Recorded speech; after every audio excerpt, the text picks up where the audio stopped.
Assalamualaikum warahmatullahi wabarakatuh. Alhamdulillahi rabbil alamin. Wa bihi nasta'in ala umuri dunya waddin.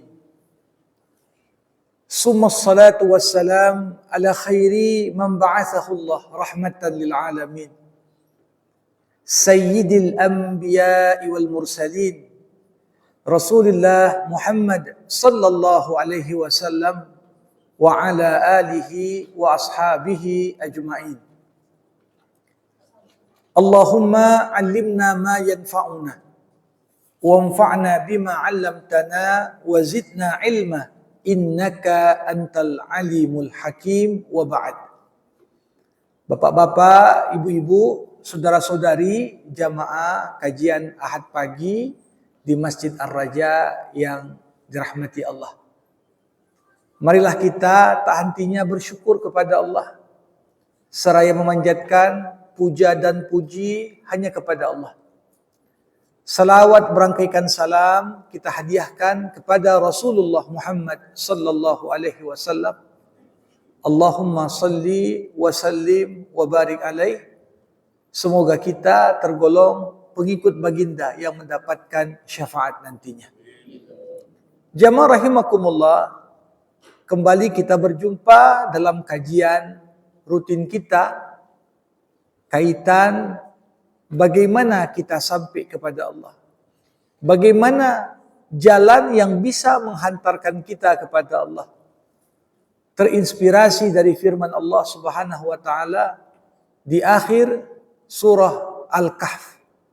Faman kana yarju liqa'a rabbih falyamal amalan salihan wa la yusyrik bi'ibadati rabbih ahada. Barang siapa yang berharap untuk dapat berjumpa dengan Tuhannya, maka hendaklah dia beramal saleh. Ada ikhtiar, ada langkah, ada jalan yang ditempuh. Itulah jalan amal saleh. Wala yusyrik bi'ibadati rabbih ahada. Dan janganlah dia mempersekutukan Allah dengan sesuatu apapun. Jamaah rahimakumullah, salah satu jalan yang sangat utama mungkin untuk kita tempuh dalam kaitan berjumpa dengan Allah Subhanahu wa taala, ini yang dalam kajian tasawuf, dalam kajian akhlak sering disebut dengan dzauq. Dzauq artinya merasa. Ibarat ada makanan dihidang di depan kita, si A menyicipi, si B menyicipi, si C menyicipi. Tentunya apa kesan dan rasa yang akan diperoleh masing-masing orang ini berbeda. Kalau makanan enak disaji, tapi yang makan sudah perutnya full, kenyang. Ya. Apa yang terjadi? Walaupun makanan itu enak, tapi karena dia sudah kenyang, maka dia merasa makanan itu justru memacu dia untuk muntah. Yang kedua, karena dia betul-betul lapar, maka enak dihantamnya semua. Yang ketiga, begitulah. Bagaimana manusia terkadang kita menilai sesuatu bukan hanya berdasarkan apa yang kita lihat, apa yang kita dengar, tapi bagian dari indera manusia adalah merasa. Kita mengecap sesuatu, kita merasakan dingin sesuatu, panas sesuatu, manisnya satu, ya, pahitnya sesuatu, itu yang dalam bahasa tasawuf disebut dengan dzauq.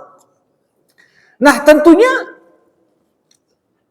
dari mana kita mengatakan dzauq ini sebagai salah satu jalan yang bisa menghantarkan kita untuk sampai kepada Allah.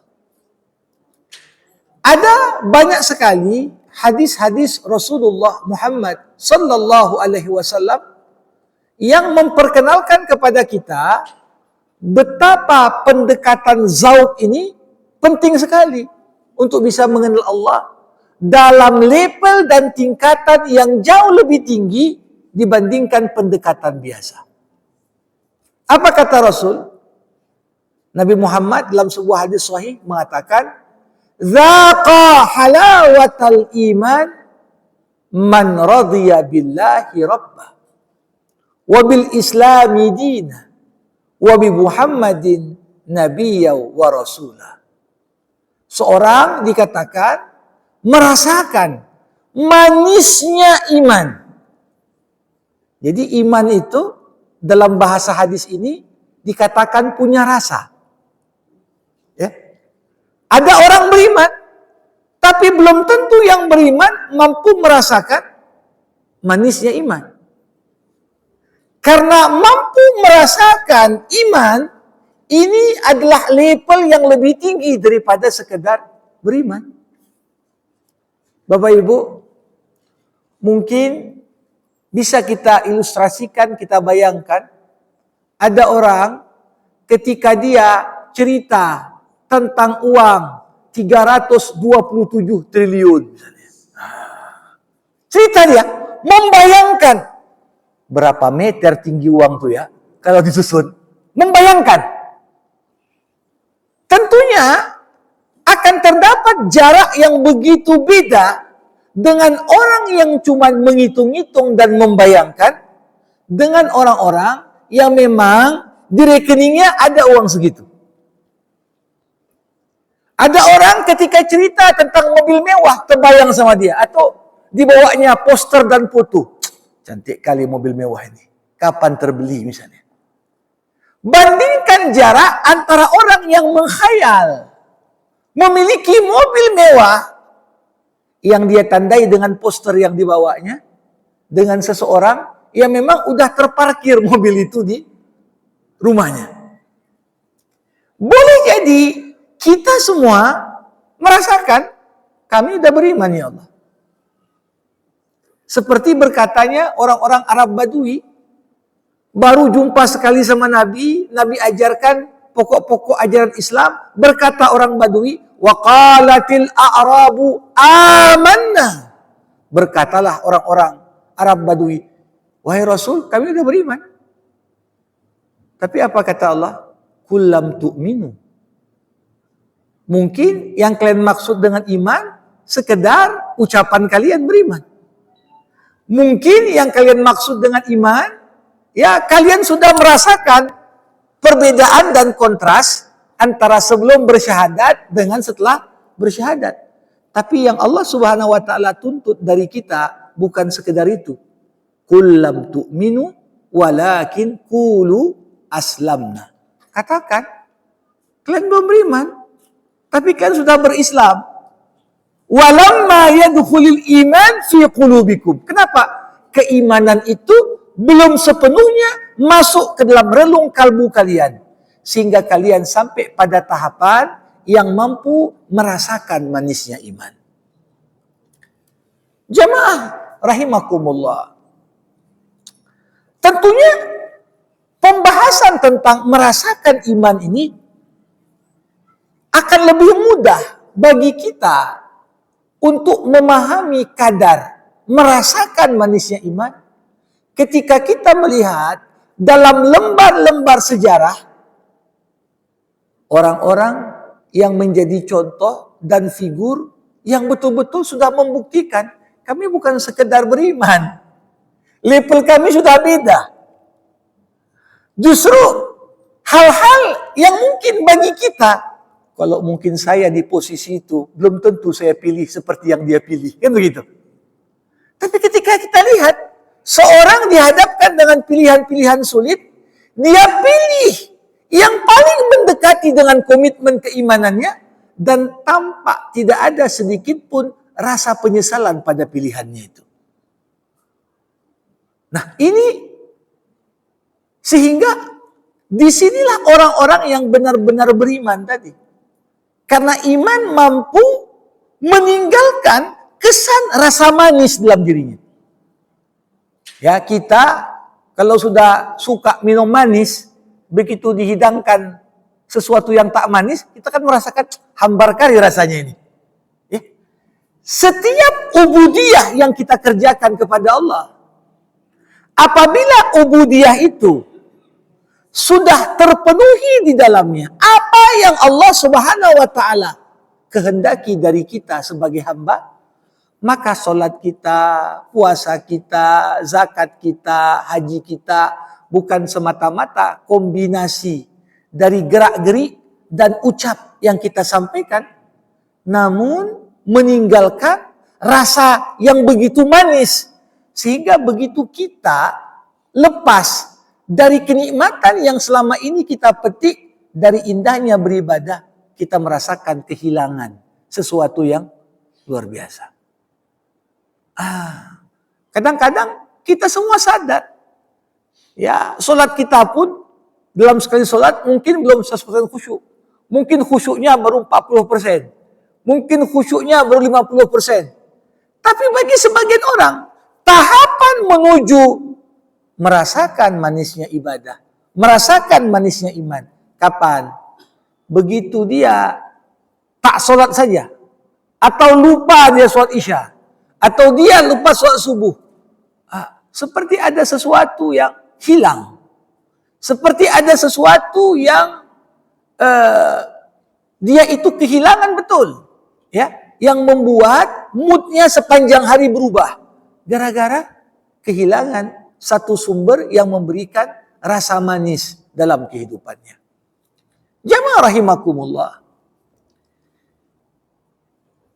Saya mengajak Bapak Ibu, coba kita ilustrasikan ketika kita baca sejarah sosok Bilal, seorang hamba sahaya berkulit hitam, tinggal di Mekah pun sebagai orang asing, gak ada keluarganya di sana, karena asalnya dari Afrika, diperjualbelikan dari satu tempat ke tempat lain sebagai budak. Tapi sampai dia pada keyakinan bahwa yang dibawa Nabi Muhammad adalah benar, bukan sekedar dia beriman, tapi dia rela pertaruhkan semua yang dia punya hanya demi membela apa yang dibawa oleh Nabi Muhammad sallallahu alaihi wasallam. Ini coba kita rasakan, ada potret Bilal di depan mata kita. Terbayang orang bertelanjang dada, dijemur di bawah panasnya terik matahari, disiksa, dicambuk, dipukul, tak ada satupun kata mengeluh keluar dari mulut seorang Bilal. Yang justru tercatat adalah ucapannya, Ahadun ahad, Ahadun ahad, yang esa, yang esa, yang esa, yang esa. Bahkan itulah kata-kata yang walaupun secara zahir tampak Umayyah bin Khalaf betul-betul sudah menang di depan Bilal. Namun kata-kata Ahadun ahad ini membuktikan realita yang sebenarnya Bilal menang di depan Umayyah. Kenapa saya katakan Bilal menang? Karena tujuan Umayyah menyiksa budaknya tadi supaya Bilal berlepas diri dari keyakinan barunya. Tapi justru siksaan yang ditimpakan oleh Umayyah kepada budaknya makin membuat budaknya itu makin kuat. Bahkan ucapan Ahadun ahad yang diulangnya berkali-kali menggambarkan suasana batin yang tak kasat mata. Walaupun nampak zahirnya Bilal tersiksa, tapi bacaan Ahadun ahad seperti justru Bilal menikmati. Menikmati dalam pengertian, walaupun jasadnya tersiksa, tapi dia betul-betul merasakan manisnya iman di momen itu, sehingga Allah kuatkan hatinya, tetap tabah, sabar, dan kuat menghadapi pemaksaan akidah yang terjadi ketika itu tanpa sedikit pun gentar.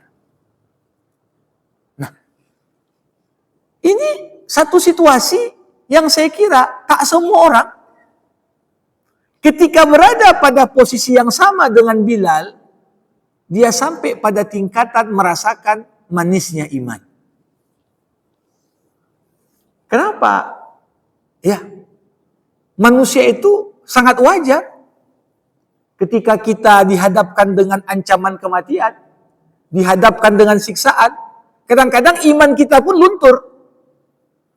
Bahkan dengan ancaman tak sampai pada kematian pun goyang iman kita. Dan itu terjadi pada sahabat yang ketika itu masih junior, Ammar bin Yasir. Maknya disiksa, Sumayyah, hingga kemudian menjadi wanita pertama yang mati syahid dalam Islam. Di depan matanya nampak maknya ditusuk. Tak lama berselang ayahnya pun disiksa. Dipaksa untuk murtad, ayahnya tak murtad. Nampak di depan Ammar juga ayahnya mati di jalan Allah. Begitu sampai tiba ke posisi dia, disiksa. Akhirnya Ammar yang masih usia 5 tahunan, dia katakan, aku udah kafir dengan apa yang dibawa Muhammad. Terucap kata-kata itu. Di saat itulah yang menyiksanya berhenti menyiksa. Oh, berarti misi kita udah sukses nih. Misi kita udah berhasil. Anak ini udah murtad. Dia katakan, di depan kita semua, dia sudah kafir terhadap apa yang diturunkan kepada Muhammad. Namun apa yang terjadi? Jamaah rahimakumullah. Si anak usia 5 tahun tadi merasa bersalah dengan ucapannya. Cepat-cepat dia menjumpai Rasul. Dia adukan apa yang terjadi padanya. Rasul, aku minta maaf. Kenapa? Tak tahan lagi aku dengan siksaan itu. Jadi aku ucapkan kata-kata kekufuran. Dengan tujuan sekedar menghindari siksaan. Apa kata Nabi? Bagaimana kau temukan hatimu? Hatiku masih penuh dengan keimanan, wahai Rasul. Kalau begitu, kalau mereka balik menyiksamu, kau ucapkan lagi kata-kata yang tadi, kata Nabi. Illa man ukriha wa qalbuhu mutmainnun bil iman. Artinya apa? Orang yang beriman pun, ini levelnya nggak sama. Semakin kita sampai pada tingkatan merasakan manisnya iman, maka ini seorang berada pada satu level dan tingkatan yang berbeda dari yang lain. Nah, kita lihatlah saudara-saudara kita yang ada di Rafah, yang ada di Gaza. Bagaimana jalur Gaza, dari Gaza Utara diserang, mereka pindah ke Gaza. Gaza diserang, mereka pindah ke Bet Hanun. Dari Bet Hanun pindah lagi sampai berada di ujung perbatasan antara wilayah Palestina, wilayah Gaza dengan wilayah Mesir yang udah ditutup dengan dinding. Tapi kita lihatlah, ya, tiap orang di sana dia lihat satu persatu tinggal nunggu ajal dan kematian datang menjemput. Tak terhitung jumlah anak yang yatim. Boleh jadi pagi yatim, malamnya dia piatu. Boleh jadi hanya selang beberapa hari pun dia meninggal dunia. Namun, kalau kita lihat di sana, bandingkan kalau posisi kita ada di sana. Nah, jamaah rahimakumullah, dengan mencoba mengukur demikian, kita bisa lebih sadar sudah sampai level mana iman kita. Apakah kita beriman dalam pengertian 6 rukun iman tadi udah kita yakini, atau kita sudah melompat ke level yang berbeda, bukan sekedar keyakinan dan keimanan, bahkan segala pengorbanan dan perjuangan dalam konteks tetap mempertahankan apa yang menjadi prinsip yang kita imani dan kita perjuangkan, justru kita merasa bahagia. Bahagia. Nah, inilah makna dari merasakan manisnya iman. Jamaah rahimakumullah. Ada beberapa hadis yang saya katakan tadi, Nabi Muhammad sallallahu alaihi wasallam mengisyaratkan kepada kita apa hal yang dengannya kita bisa merasakan manisnya iman. Tadi hadis pertama saya sudah mengatakan, "Dzaqa halawatal iman man radiya billahi rabba." Akan merasakan manisnya iman orang-orang yang meridhoi Allah sebagai satu-satunya Tuhan yang disembahnya. Ini kondisi Bilal tadi. Dipaksa dia untuk mempersekutukan Allah. Tapi karena keridoannya, hanya Allah lah satu-satunya Tuhan yang wajib disembah. Yang lain gak berhak untuk disembah. Ya. Bagaimana perjuangan dan pengorbanan dia demi mewujudkan raditu billahi rabba tadi, ini yang membuat dia pada akhirnya merasakan manisnya iman. Dulu ada sahabat Nabi namanya Khabbab ibnul Arat. Khabbab ibnul Arat ini dia pedagang, asetnya banyak sekali. Saat dia akan hijrah ke Madinah, dia ditangkap oleh pemuda-pemuda Mekah. Bilang, kau tak boleh keluar. Kecuali satu syarat. Apa syaratnya itu? Kau tunjukkan di mana kau simpan hartamu, biar kami ambil, kami biarkan kau pergi. Sedikit pun tak terpikir bagi Khabbab ibnul Arad mendahulukan hartanya dibandingkan komitmennya untuk hijrah. Ketika disuruh pilih kau sembunyikan hartamu yang sampai sekarang kami belum tahu di mana kau sembunyikan, atau kau kasih tahu sama kami biarkan kau lepas. Saat itu bayangkan seorang miliarder, dia kasih semuanya, hartanya tanpa pikir panjang, yang penting kau biarkan aku hijrah. Yang dibawanya apa? Cuma baju yang menempel. Bayangkan orang dari miliarder sampai ke Madinah jadi gelandangan. Rumah nggak ada, uang tak ada. Tapi Rasulullah SAW mendapatkan informasi tentang pengorbanan seorang Khabbab demi bisa berhijrah. Begitu sampai langsung dipeluk oleh Rasulullah. Apa kata Rasulullah? Rabihal bai' ya Aba Yahya. Sungguh kau telah berdagang dengan perdagangan yang paling untung. Artinya apa? Kau rela menjual duniamu semata-mata demi merasakan manisnya iman. Nah, ini seperti saya katakan tadi, untuk kita teorikan memang agak sulit. Gimana ini?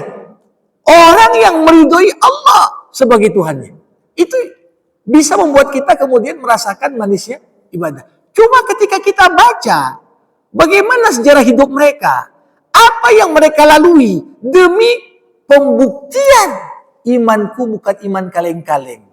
Nah, inilah baru kita sadar, oh betul-betul lah iman itu melahirkan rasa manis yang dengannya seseorang itu siap berkorban apapun yang menjadi penghalang dalam usahanya menuju kepada Allah Subhanahu wa taala. Wabil Islami dina.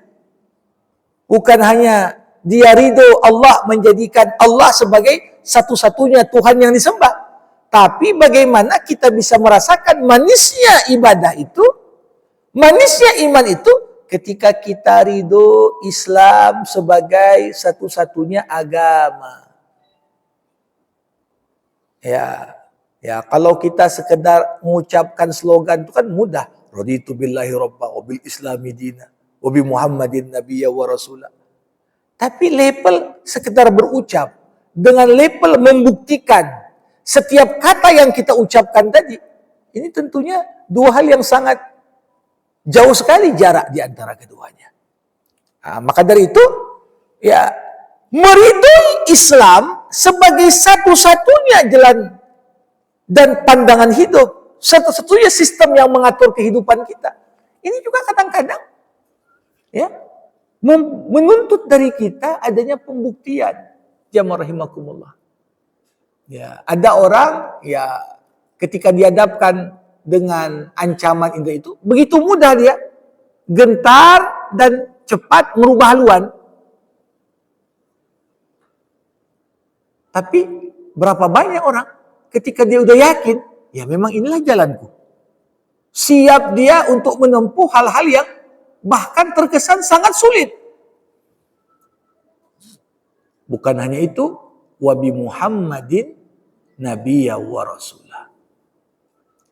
Ada sahabat Nabi yang lain namanya Hubaib ibnu Adi. Hubaib bin Adi ini waktu terjadi perang Badar, dia termasuk di antara sedikit orang Islam yang ditawan oleh kafir Quraisy. Yang banyak justru orang kafir Quraisy yang terbunuh dan ditawan orang Islam. Tapi orang Islam yang ditawan oleh orang kafir Quraisy, salah satunya ada sahabat Nabi namanya Hubaib bin Adi. Ketika dia ditangkap, tangannya semuanya diikat, kemudian dia disiksa. Di momen itu, orang yang menyiksanya bertanya pada Hubaib, Hubaib, bagaimana pandanganmu kalau posisimu ini kita ganti aja, posisi Muhammad yang kami siksa, kau aman bersama anak istrimu. Ketika itu, apa jawaban Hubaib? Beliau katakan, demi Allah, aku tidak akan pernah merasakan senang sedikit pun. Walaupun aku berada bersama anak istri dan keluarga besarku, sedangkan kaki Rasulullah tertusuk duri. Kaki Nabi tertusuk duri, gak bahagia aku. Ini jamaah rahimakumullah, rasa cinta yang dimiliki para sahabat Nabi ini, inilah yang membuat lompatan kualitas. Yang kenapa dikatakan sampai kapanpun gak akan ada generasi yang bisa mengalahkan kualitas iman para sahabat. Kenapa? Imannya bukan iman teori. Imannya bukan iman sekedar hafal rukun iman, tahu dia pembagian iman, tahu dia secara teori. Tapi betul-betul iman yang tertanam dengan pembuktian. Kita tahu salah satu perang yang paling berat itu perang Uhud. Umat Islam yang tak disiplin dalam peperangan mengakibatkan Rasulullah hampir terbunuh di pulau Uhud. Ada seorang wanita dari kaum Ansar ikut berperang bersama Rasulullah. Dia temukan ayahnya meninggal. Masih terus berperang dia, perempuan tadi. Tak lama berselang, dia temukan suaminya meninggal. Tak lama berselang, dia temukan anaknya meninggal. Tapi tetap perempuan itu asal jumpa dengan siapapun dari orang Islam, madza fa'ala Rasulullah SAW. Kondisi Nabi macam mana? Di mana Rasulullah? Aman gak Rasul? Selesai perang, umat Islam dalam kondisi terluka balik ke Madinah, perempuan itu nampak Rasulullah masih hidup. Seketika dia menangis. Dia bilang, ya Rasulullah, kullu musibatin ba'daka jalal. Seberat apapun musibah, ayahku gugur di perang, suamiku meninggal di perang, anakku meninggal di perang. Tapi ketika aku lihat kau masih hidup Rasulullah, semua musibah terasa ringan. Selama itu bukan musibah menimpamu. Inilah yang saya katakan tadi, bagaimana aspek rasa. Dan ini tentunya nggak semua orang bisa merasakan yang demikian. Karena manusia itu secara fitrah mencintai dirinya dan kepentingannya melebihi cintanya pada apapun.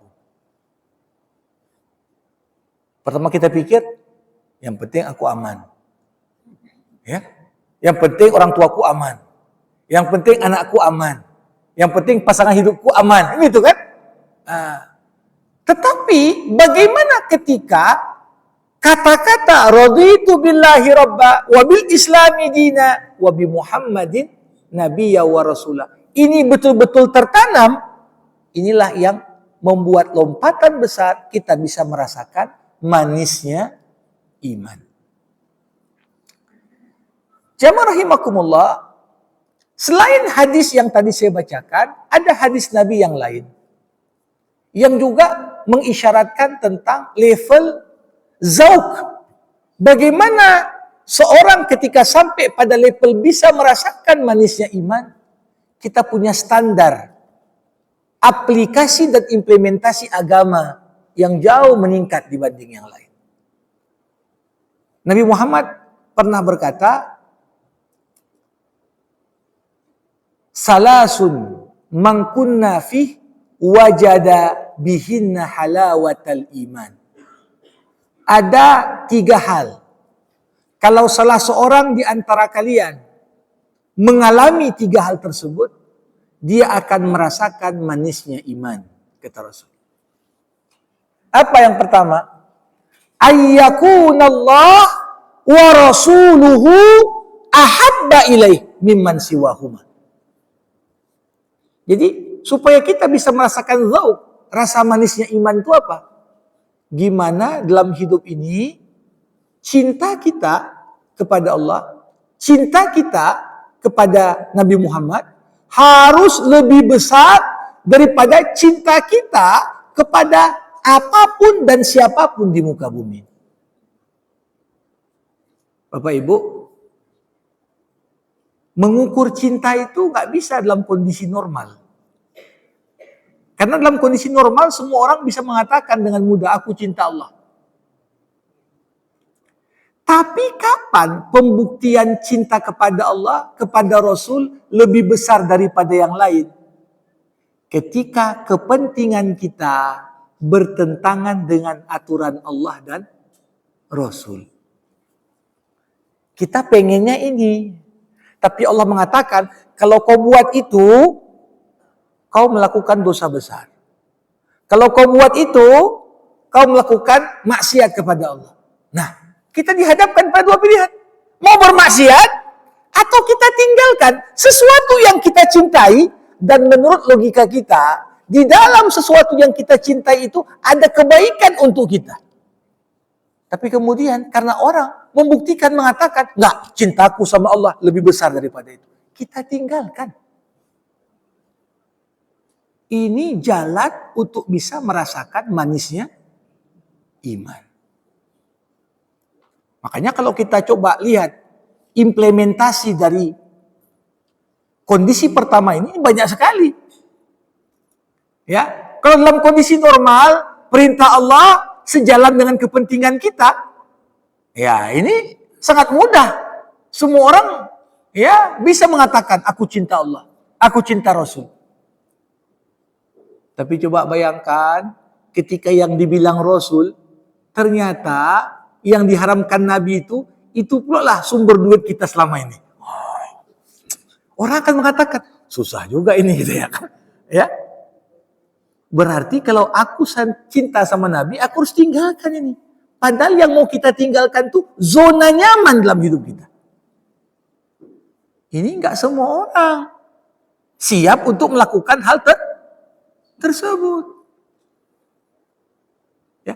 Ketika Allah Subhanahu wa taala misalnya cerita tentang konteks riba, konteks ya banyak hal-hal yang boleh jadi secara zahir itu menjadi problem bagi kita. Ya, manusia di sini tentunya bisa saja memilih dengan pilihan yang beragam.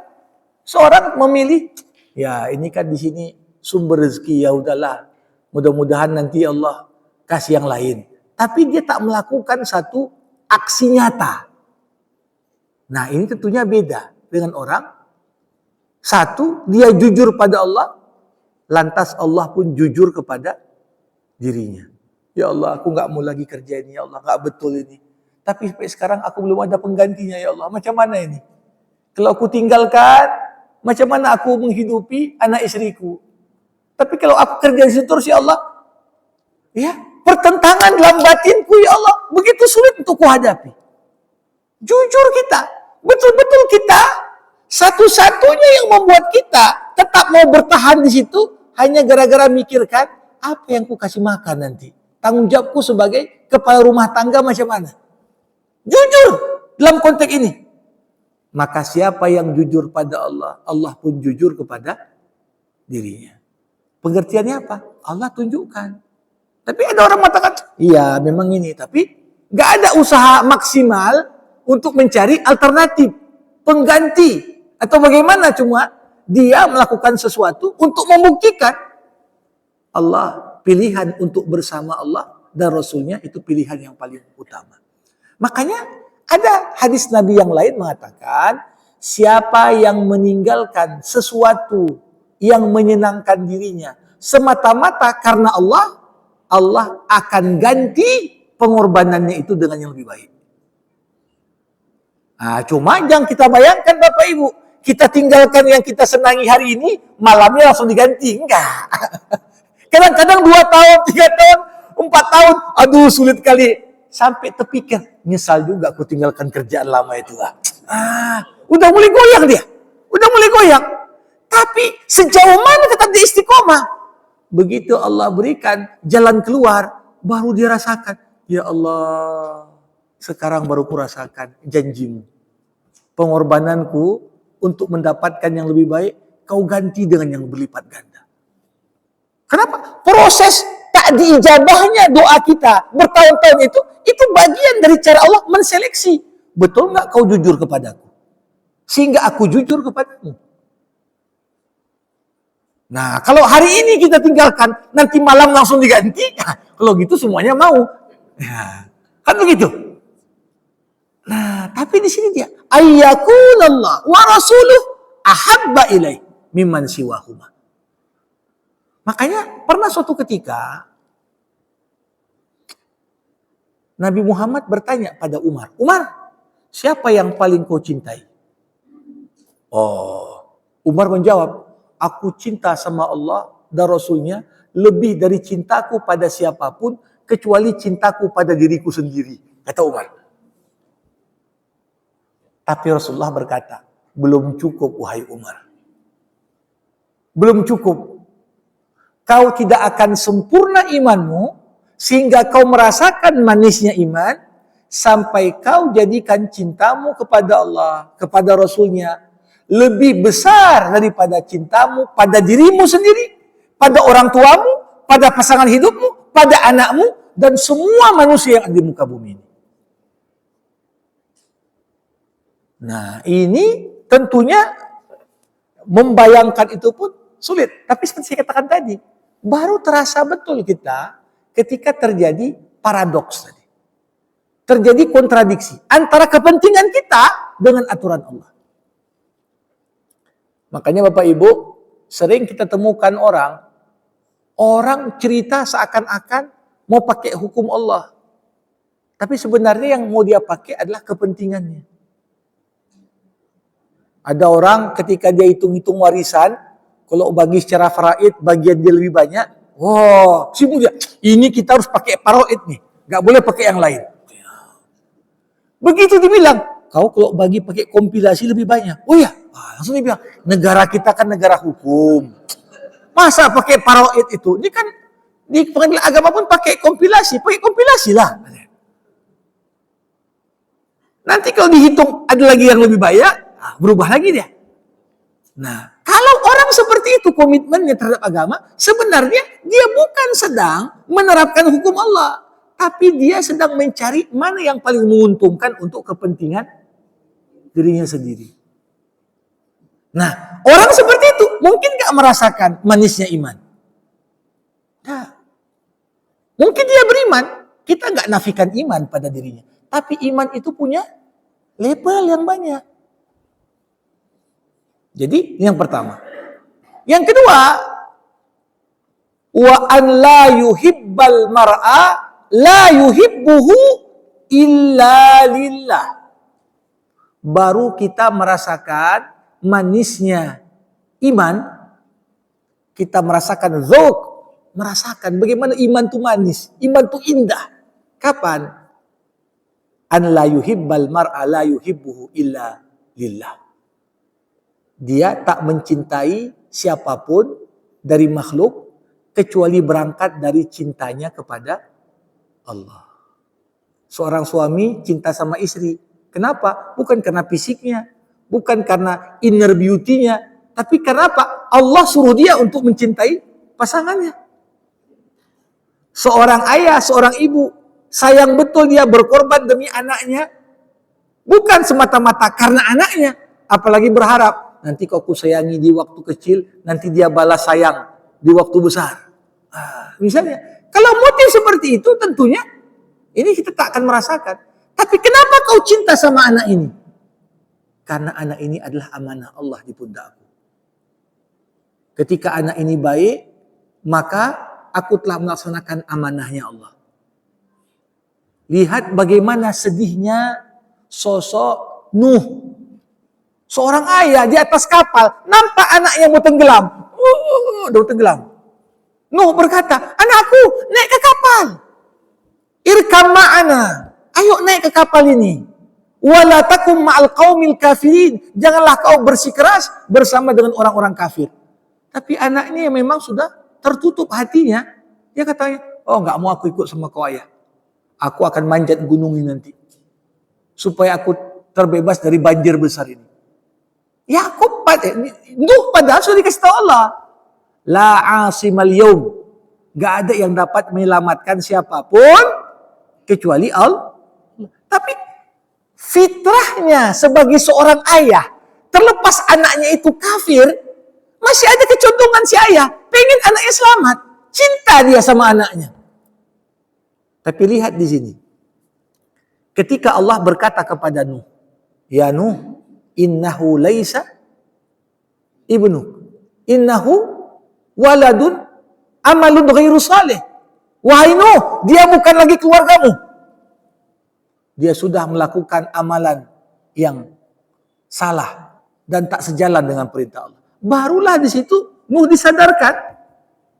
Karena dia mencintai anak, berangkat dari cintanya kepada Allah, ketika Allah yang katakan, dia bukan lagi keluargamu. Maka udah. Tapi kalau Allah mengatakan itu masih anakmu juga, pasti akan tersisa dalam hati sosok Nuh penyesalan. Aduh anakku gimana aku selamatkan dan lain sebagainya.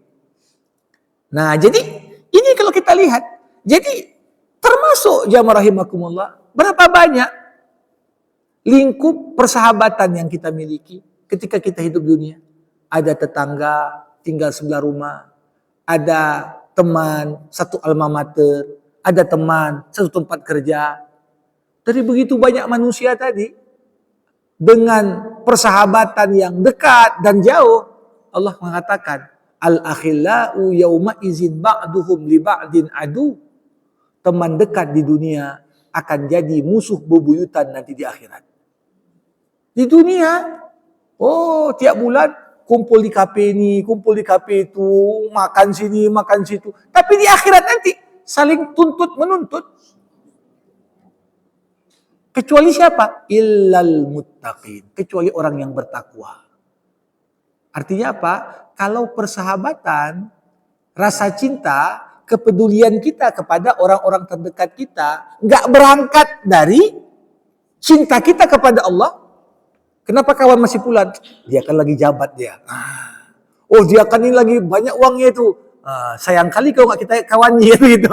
Kadang-kadang kalau untuk dunia, kalau untuk hal-hal yang sifatnya, ya sementara ini berubah menjadi musuh bebuyutan di akhirat. Kenapa? Ya nampak kita ada yang nggak betul dari kawan, tapi kita nggak mau nasihati dia. Udahlah itu kan urusan dia aja. Yang penting aman aja aku sama dia. Nah ini ketika kita bersahabat karena Allah, kita rasakan manisnya iman.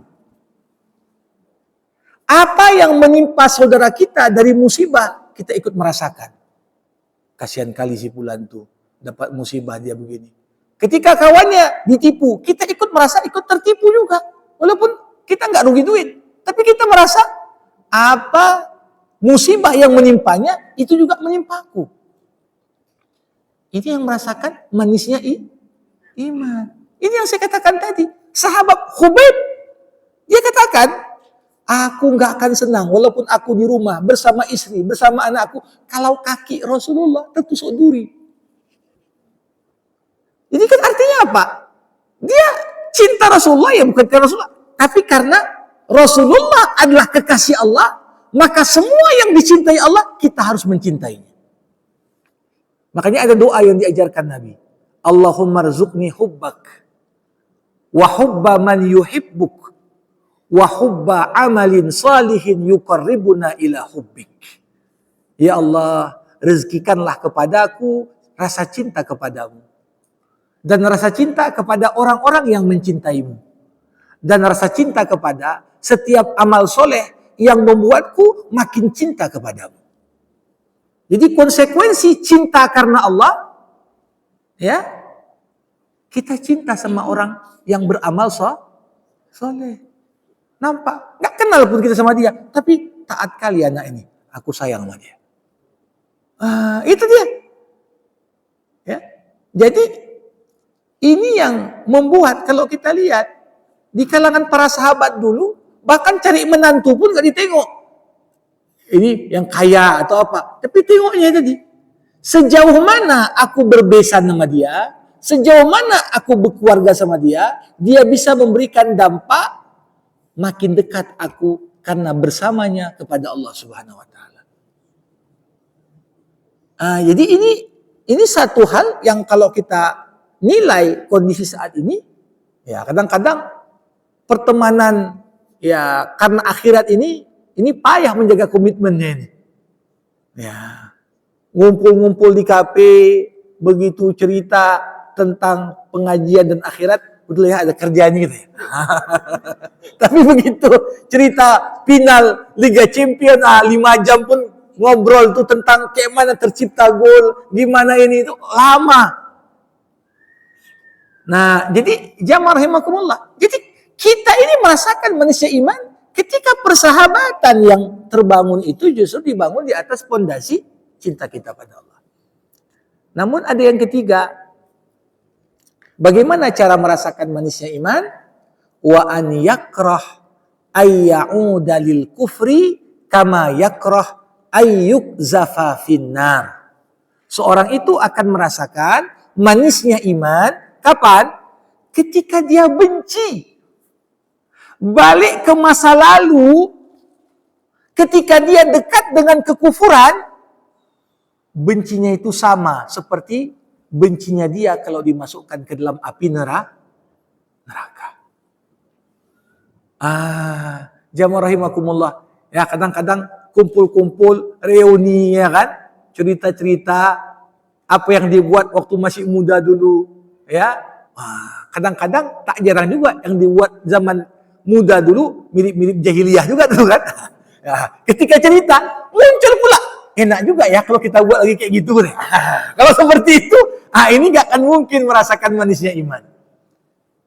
Tapi ketika kita sudah bertambah usia, ya Allah, syukurlah ya, kita sekarang udah dapat hidayah semua. Misalnya begini. Ini tandanya apa? Benci kita.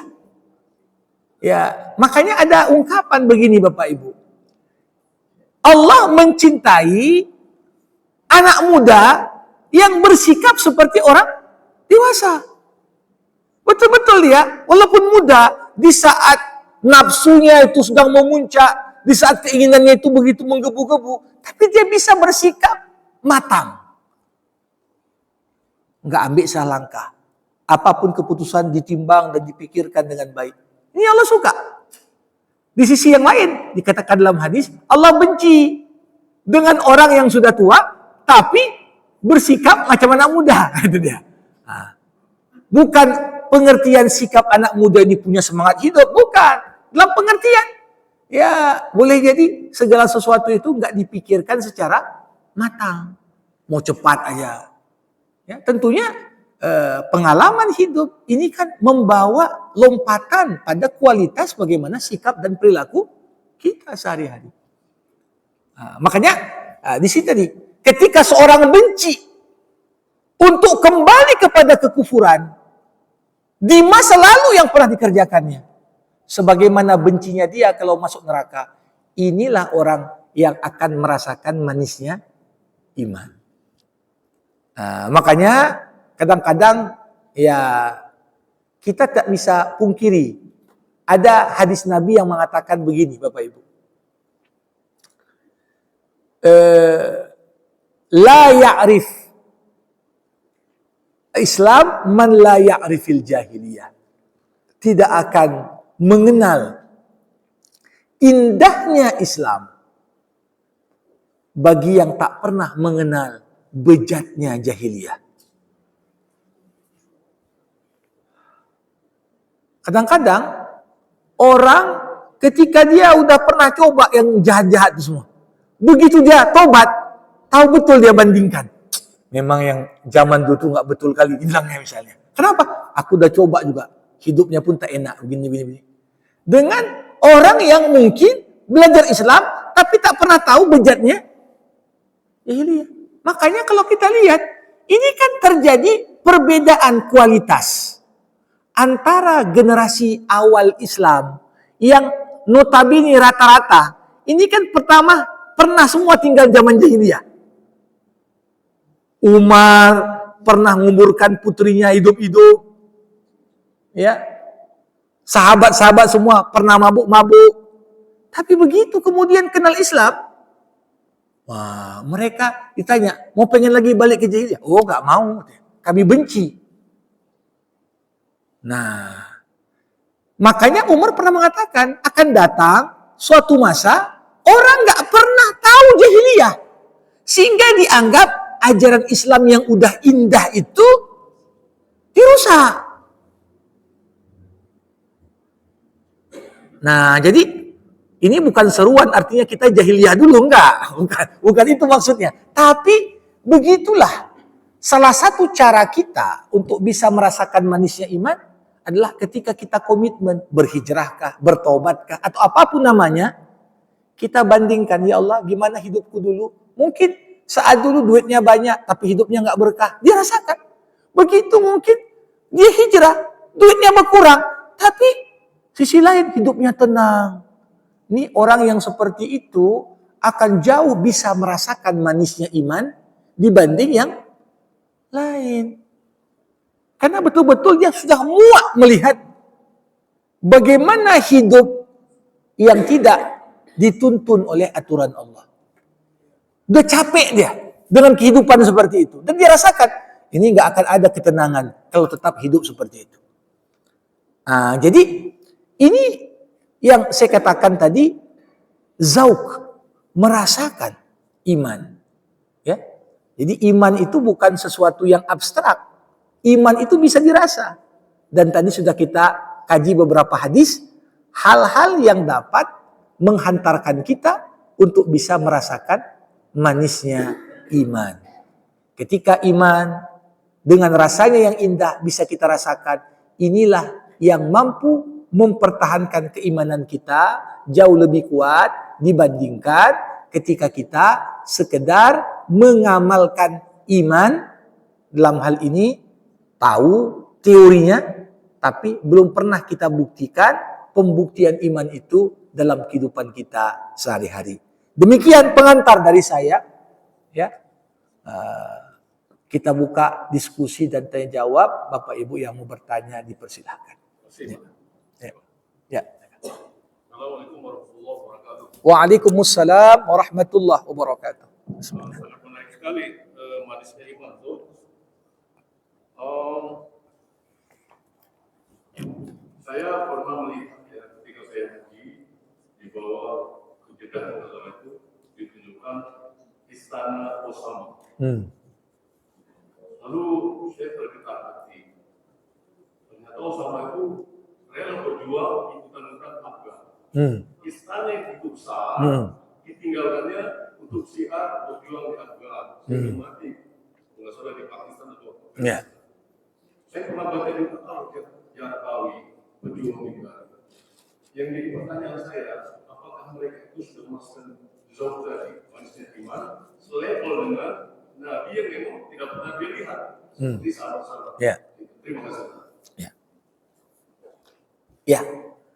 Jadi tentunya ini memberikan jawaban kepada kita mengapa Al-Quran 6.236 ayat, lebih dari 3.000 ayat bercerita tentang kisah. Karena untuk menyampaikan esensi dari manisnya iman Ini justru bisa kita dapatkan dari kisah pengalaman orang-orang terdahulu. Nggak bisa dijabarkan lewat teori dia. Makanya kalau kita lihat, itu banyak sampai sekarang keheranan. Bahkan viral beberapa waktu, ya, ada seorang rabi Yahudi, dia katakan, kita bisa kalahkan semua bangsa lain. Yang tak bisa kita kalahkan ini umat Islam nih. Kenapa? Gimana kita kalahkan mereka yang justru merindukan kematian, bukan takut mati. Kalau yang lain begitu diancam kematian takut, mundur semua. Ini justru dia malah minta. Ini teringat ada seorang sahabat Rasulullah, perang pertama dalam Islam, perang Badar. Saya lupa nama sahabat tadi, tapi sahabat itu termasuk sahabat Nabi yang pincang.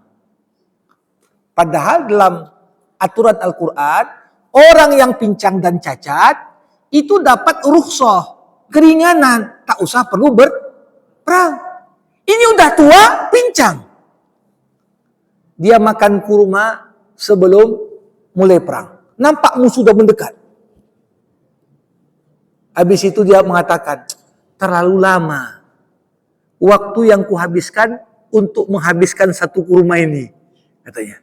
Baru makan setengah, sisanya aku makan di surga aja lah, katanya. Ya, jadi ini yang saya katakan tadi, sangat sulit bisa membayangkan. Abu Bakar, berapa kau sumbang? Semua harta. Sekarang siapa orang paling dermawan pun? Semuanya kedermawanan itu nggak lepas dari level duniawi.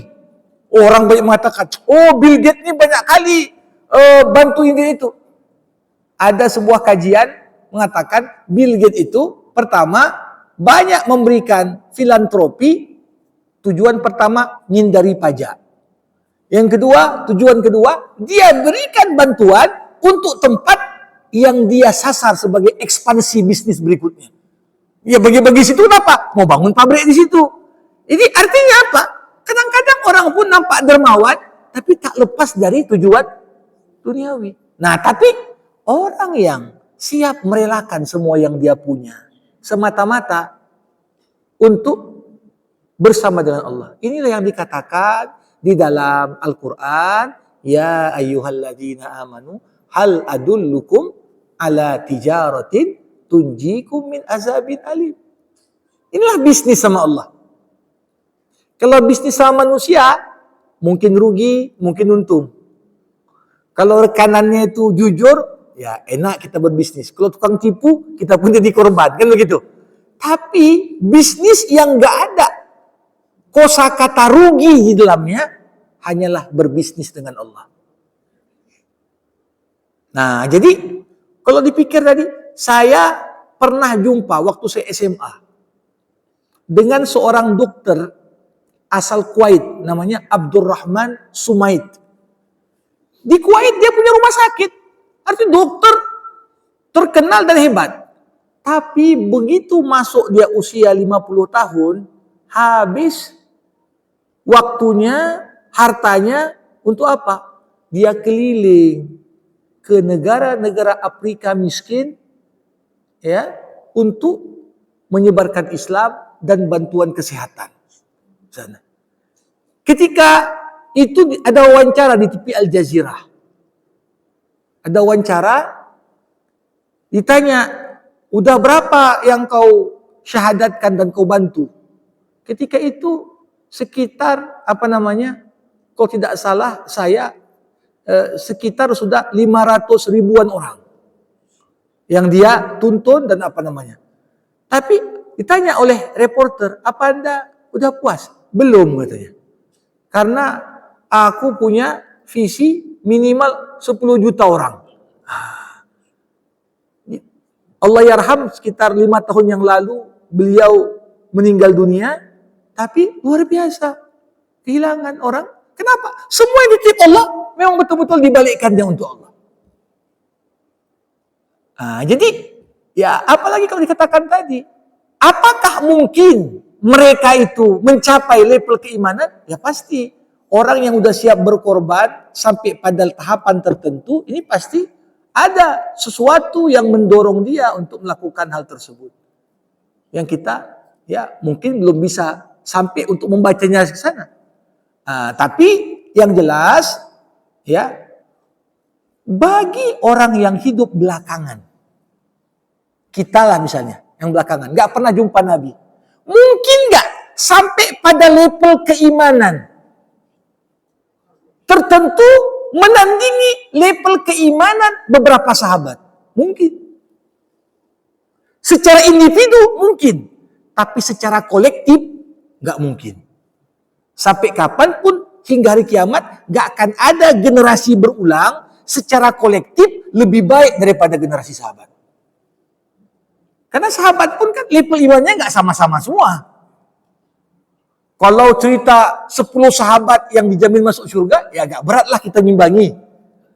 Tapi yang di bawah-bawah itu mungkin saja. Mungkin saja. Tapi secara kolektif tidak akan pernah berulang satu generasi yang lebih baik. Tapi kalau orang sudah merasakan manisnya iman, dia siap berkorban apapun. Karena justru dia mendapatkan kepuasan di balik segala apa yang dikorbankannya dalam konteks perjuangan agama. Demikian. Silakan. Assalamualaikum warahmatullahi wabarakatuh. Waalaikumsalam. Memang secara praktek yang Hmm. kita rasakan sekarang ini, apakah kita bisa caranya Ya. sehingga kita bisa merasakan? Ya. Ada di antaranya 3 kondisi. Salat dengan rasa hati bergetar. Ya. Itu dalam hadis pernah saya dengar sahabat baca. Rasul itu dalam salat hatinya bergemuruh, dadanya bergemuruh. Kemudian dalam Al-Quran dikatakan apabila disebutkan nama Allah bergetar. Ini nggak dirasakan begitu. Bagaimana? Secara praktek. Yang kedua, salat atau orang itu salat sepertinya bebas dari beban itu. Merasakan beban itu.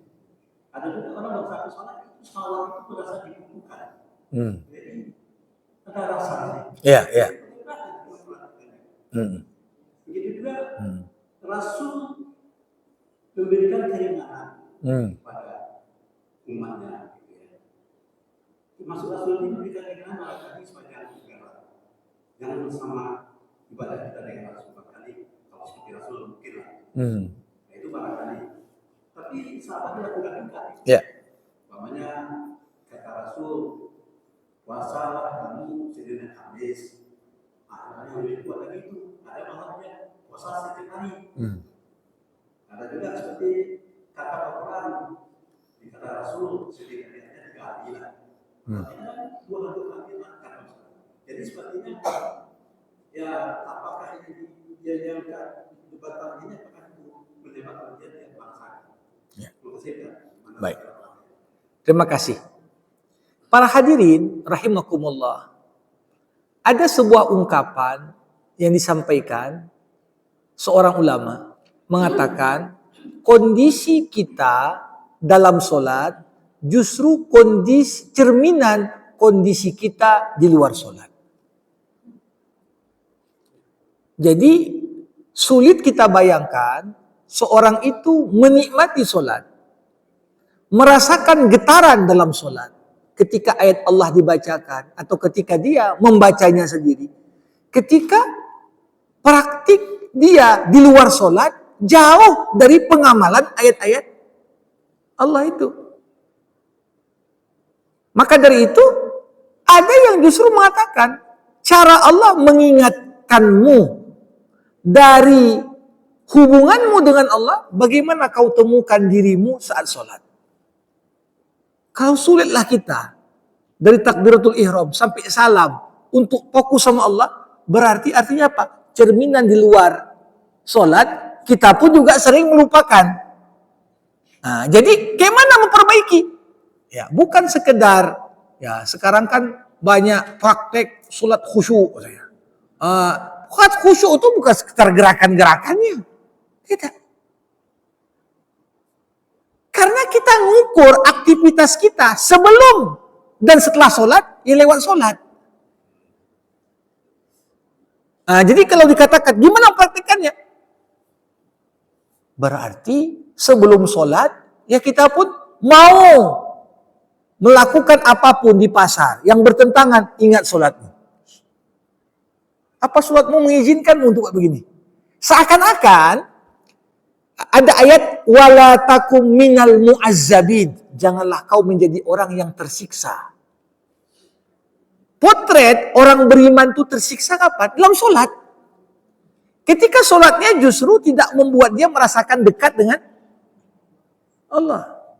Jadi tadilah dikatakan, ya, gak bergetar, kemudian sholatnya itu dikatakan tadi, ya, gak berkesan, tidak memberikan pengaruh, tidak mencegah perbuatan keji dan mungkar.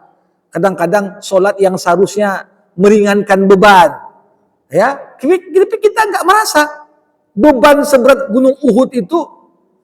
Padahal Nabi Muhammad lagi pening, lagi banyak pikiran, istirahatkan kita dengan sholat. Praktiknya gimana? Betul-betullah sholat itu dikatakan momen, ya, cerminan kehidupan kita di luar sholat. Kemudian tadi dikatakan juga bagaimana, ya, dalam pengamalan kita sehari-hari merasakan manisnya iman ini, ya memang itu bagian. Sholat itu saja, nikmatnya sholat itu bagian dari merasakan nikmatnya iman. Kalau nggak bisa kita dapatkan, berarti ada yang salah. Maka dari itu, saya katakan tadi, khusyuk sebelum sholat, tercermin dari khusyuk dalam berwudu. Khusyuk dalam sholat, tercermin dari khusyuk aktivitas kita sebelum sholat. Kalau kita baru nipu orang, habis itu pergi ke masjid, apa namanya? Kira-kira gimana sholatnya itu dengan kondisi kita masih terbawa dengan walaupun sholat satu sisi adalah, ya, kafarah, bisa menggugurkan dosa-dosa yang kita buat dari dosa-dosa kecil. Satu sholat ke sholat yang lain adalah penggugur bagi dosa-dosa. Tapi kualitas dan nikmatnya sholat sangat dipengaruhi oleh kondisi kita di luar sholat. Ini beberapa hal yang sifatnya praktis tadi.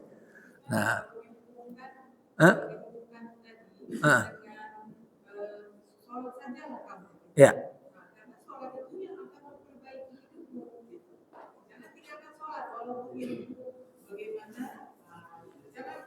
Ya. Ya.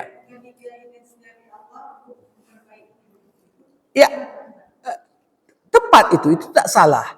Ya. Tapi yang dipermasalahkan tadi ditanya, ya, sholat kita ini kan kita rasakan, belum kita rasakan manisnya. Apakah dengan tidak merasakan manis artinya nggak perlu sholat? Enggak. Kondisi apapun tetap sholat. Tapi orang yang merindukan, menikmati sholat, mendorong dia harus mengamalkan semangat sholat dalam kegiatannya sebelum sholat dan setelah sholat. Bagaimana sholat itu mencegah dari perbuatan keji dan mungkar. Sholat itu melahirkan kedisiplinan. Sholat itu menghadirkan semangat organisasi jemaah.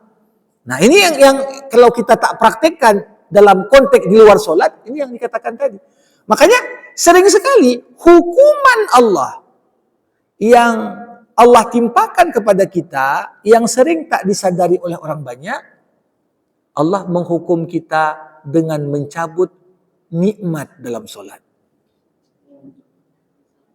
Ada seorang di antara golongan tabi'in, dia bertanya-tanya, aku udah buat dosa, tapi Allah kok belum menghukumku? Dipikirnya hukum itu sakit, atau rugi bisnis, atau apa. Sampai pada suatu malam, dia bermimpi. Dalam mimpi itu Allah berikan kudi. Wahai hambaku, tak sadarkah kau selama ini bahwa aku sedang menghukummu? Bagaimana kau menghukumku ya Allah? Dengan aku cabut nikmatnya sholat dari dirimu.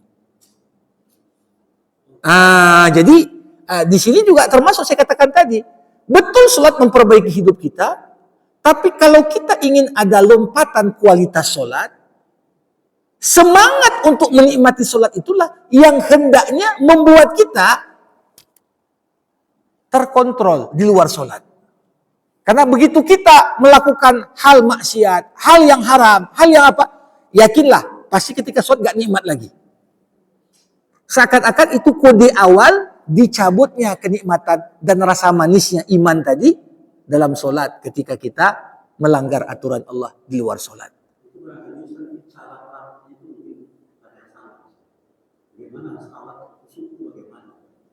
Ya, makanya iya.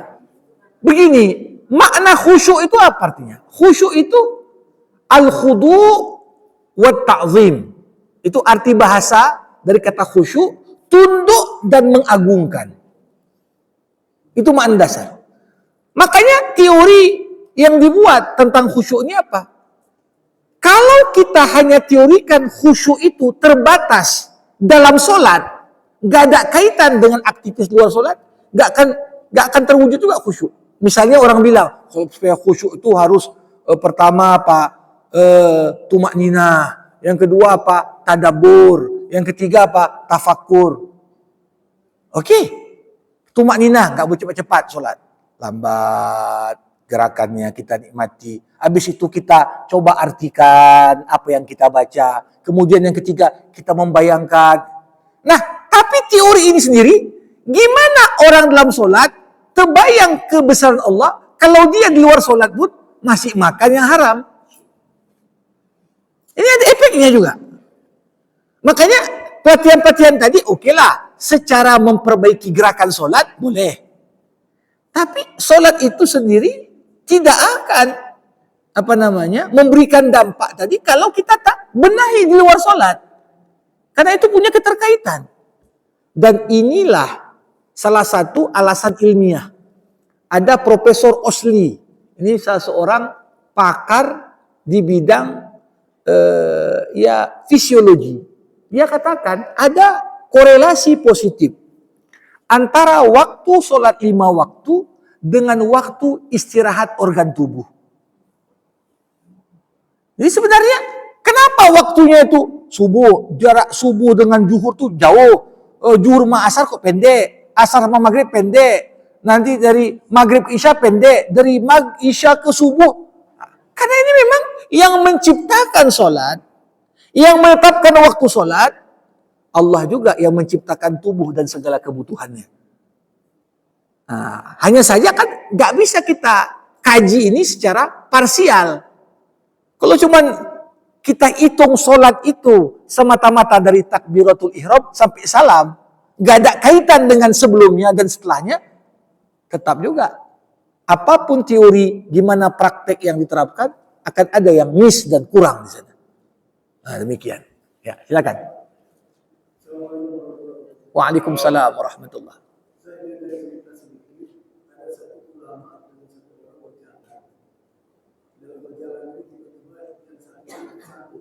Lalu dia menghati baru itu dengan segala macam. Lalu dia berkata, kenapa kamu tidak membawa sifat sholat dalam kehidupan?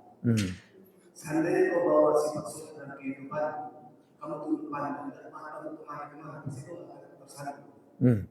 Kisah ini saya gabungkan dengan ucapan Imam Malik. Tidak ada satu orang pun yang akan mendapatkan manis iman perubahan dalam dirinya kecuali dia bawa perubahan di generasi pertama dalam kehidupannya. Ya.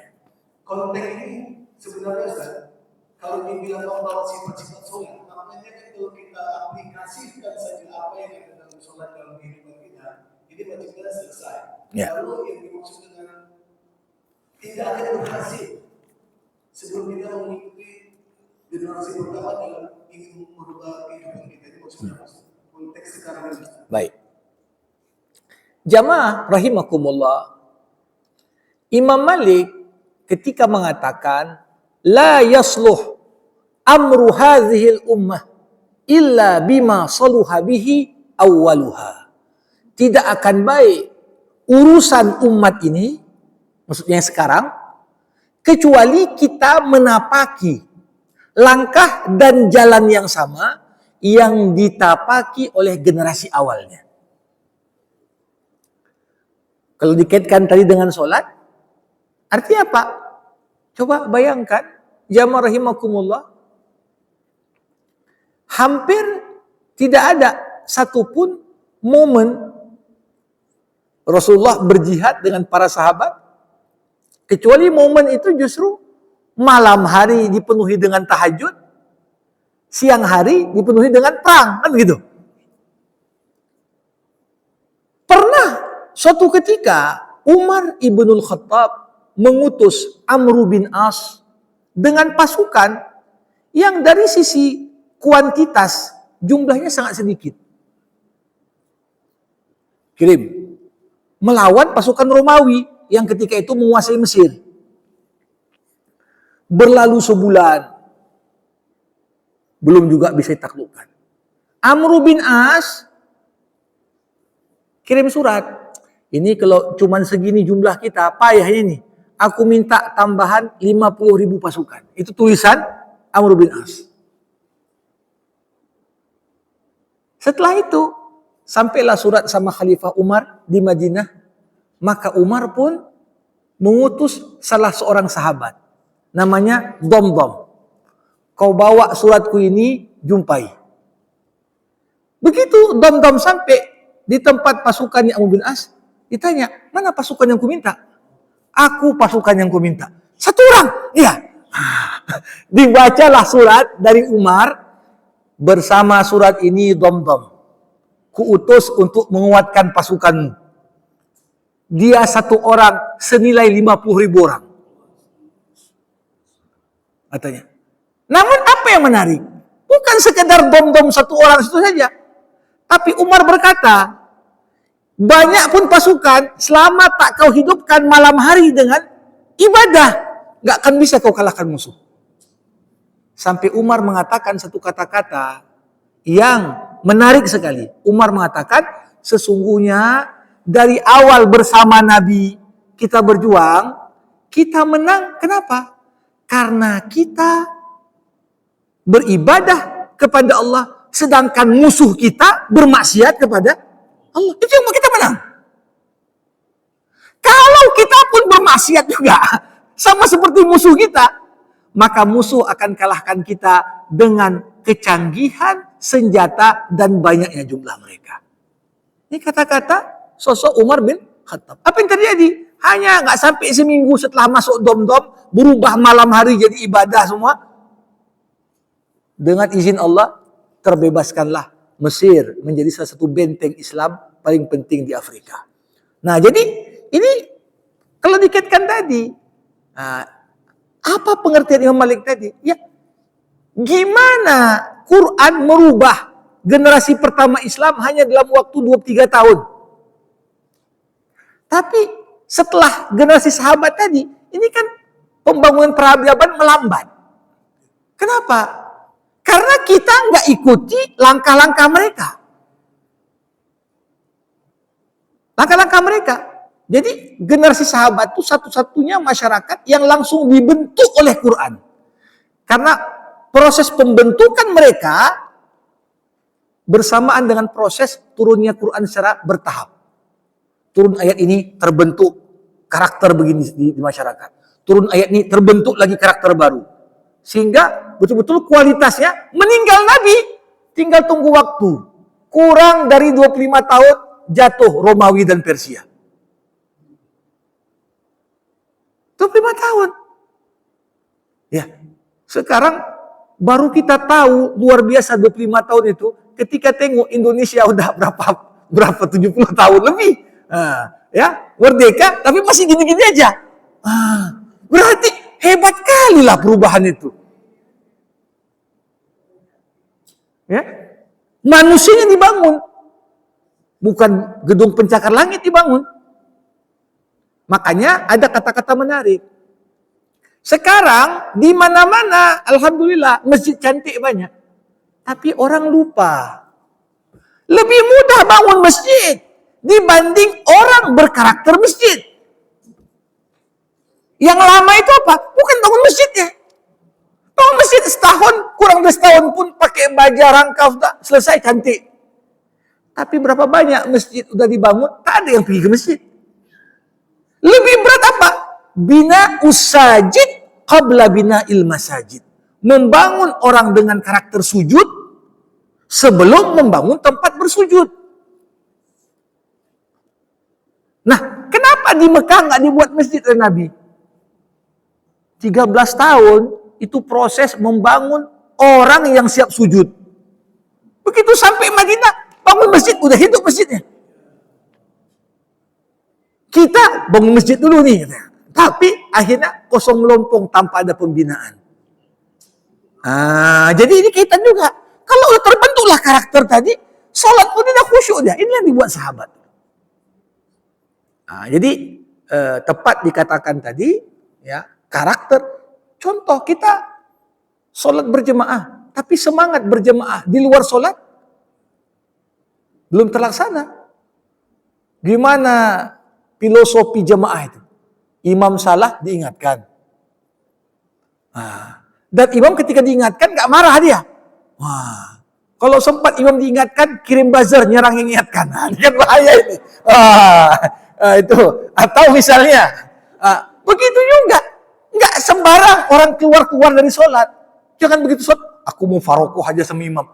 Ini kan ada aturan mainnya. Kapan baru boleh mau farokoh? Ini beda sedikit, langsung kita keluar aja lah. Gak usah sama imam. Rusak. Ya. Ketika imam itu udah nggak layak memimpin, sadar dia. Jangan dipaksa. Ya, begitu dia kentut atau batal wudunya, ya, langsung kasih kode ke belakang. Artinya apa? Walau bukan aku pemimpin lagi, pergerakan harus tetap jalan. Ini kan sekarang begitu tokohnya pensiun atau meninggal, langsung mundur. Kenapa? Selama ini organisasi sangat tergantung pada ketokohan. Dan sengaja nggak ada kadernya. Begitu nggak ada kader, ya, seperti anak ayam kehilangan induk. Nggak tahu kita kemana nih. Si Fulan dulu yang ngerjain semua. Nah, itulah pengertian tadi. Karakter sholat dibawa keluar sholat. Sehingga kita bisa rasakan. Demikian. Ya. Baik, Bapak Ibu, jamaah rahimakumullah. Mari sama kita akhiri majelis ilmu kita dengan doa. Alhamdulillahirabbil alamin. Hamda yuwafi ni'amah wa yukafi'u mazidah. Ya Rabbana lakal hamdu kama yanbaghi li jalali wajhikal karim wa li azimi sultanik. Allahumma salli ala Sayyidina Muhammad wa ashghilidh dhalimin bidh-dhalimin wa akhrijna min bainihim salimin. Allahumma allimna ma yanfa'una wanfa'na bima 'allamtana wa zidna ilma innaka antal alimul hakim. Allahumma akhrijna min dhulumatil jahli wal waham ila anwaril ma'rifati wal ilm wa min wuhuli syahawat ila jannatil qurbat. Allahumma inna ala dzikrik wa syukrik wa husni ibadatik. Allahumma ya muqallibal qulub tsabbit qulubana ala dinik wa ala ta'atik. Allahumma khtim lana bi husnil khatimah wa la takhtim alaina illa bi husnil khatimah. Allahumma ighfir lana dhunubana wa liwalidayna warhamhuma kama rabbayana saghira. ولأساتذتنا ولمعلمينا ولمشائخنا ولجميع المؤمنين والمؤمنات والمسلمين والمسلمات الأحياء منهم والأموات إنك سميع قريب مجيب الدعوات آمين يا الله يا قاضي الحاجات ربنا آتنا في الدنيا حسنة وفي الآخرة حسنة وقنا عذاب النار وأدخلنا الجنة مع الأبرار يا عزيز يا غفار. وصلى الله على سيدنا محمد وعلى آله وصحبه أجمعين والحمد لله رب العالمين. Assalamualaikum warahmatullahi wabarakatuh.